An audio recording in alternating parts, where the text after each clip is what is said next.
Assalamualaikum warahmatullahi wabarakatuh. Perkenalkan, nama saya Riri Fitriani dengan NIM 2024 01000001 dari kelas SD 24C. Sebelumnya saya meminta maaf karena saya tidak bisa memakai alma mater dikarenakan saya bekerja di Jakarta sedangkan alma mater saya berada di Sukabumi, tetapi saya tetap memakai baju dengan sopan. Terima kasih. Baik, di sini saya akan mereview tentang tugas pengelolaan kelas. Saya mengambil dari sesi 2 yaitu tentang pengertian pengelolaan kelas. Nah, daftar isi ini yang pertama mencakup tentang pengertian pengelolaan kelas, definisi dan konsep dasar. Yang kedua, definisi menurut para ahli berbagai perspektif ahli pendidikan tentunya. Yang ketiga ada di ruang lingkup cakupan pengelolaan kelas. Yang keempat ada di komponen utama, elemen-elemen penting. Yang kelima ada di prinsip pengelolaan kelas, dasar-dasar pelaksanaan. Yang keenam ada di kesimpulan dan rangkuman materi. Nah, untuk slide selanjutnya, yang pertama kita akan membahas tentang pengertian pengelolaan kelas.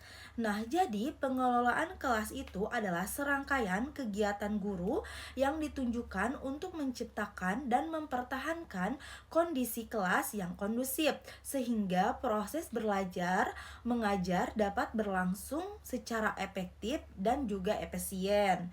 Nah, apa itu?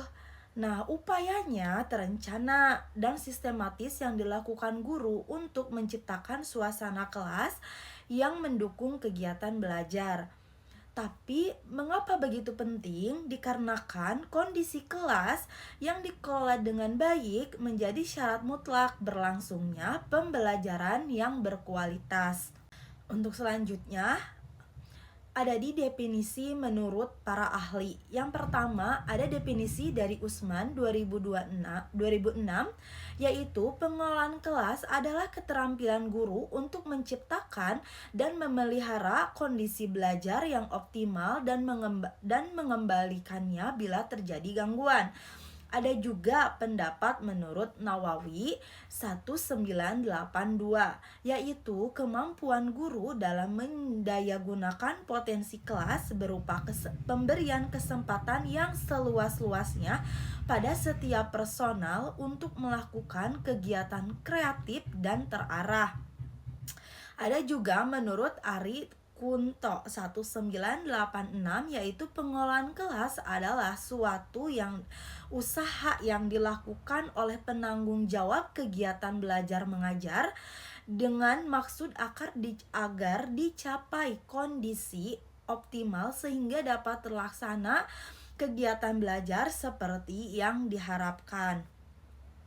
Nah, jadi itu menurut definisi menurut para ahli ada 3. Ada menurut Usman 2006, Nawawi 1982, dan Ari Kunto 1986.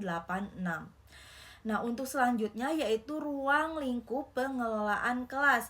Yang pertama itu ada di pengelolaan fisik, yaitu penataan ruang, fasilitas, pencahayaan, ventilasi, dan pengaturan tempat duduk siswa, yaitu harus teratur dan harus juga terarah.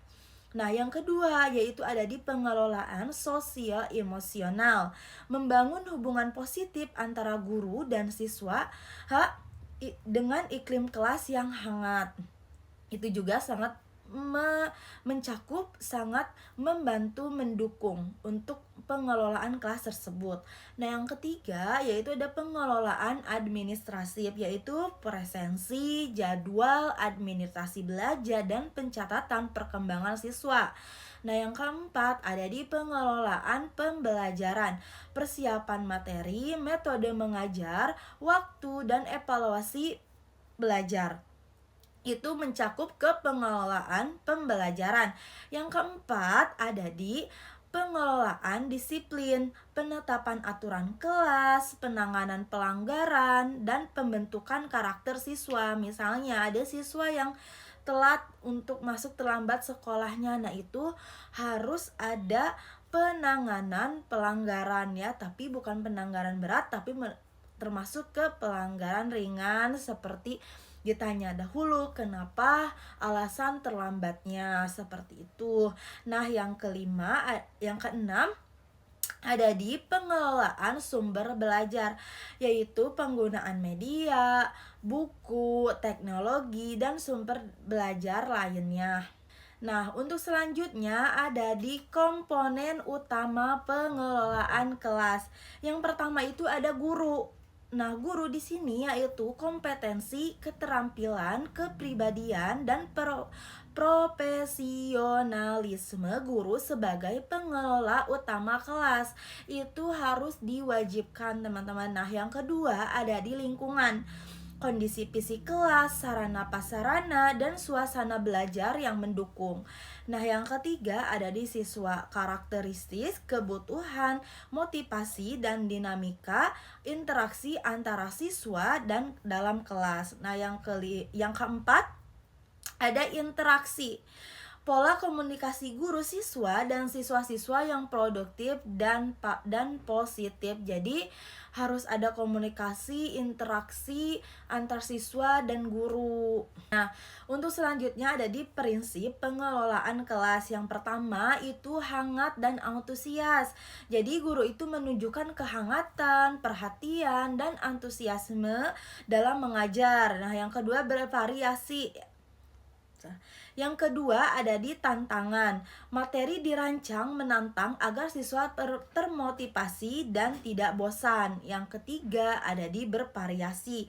Penggunaan variasi media, metode, dan kegiatan belajar mengajar. Nah, seperti bervariasi di sini seperti guru memakai PowerPoint, terus ada ice breaking. Nah, seperti itu contohnya. Nah, yang keempat ada keluasan.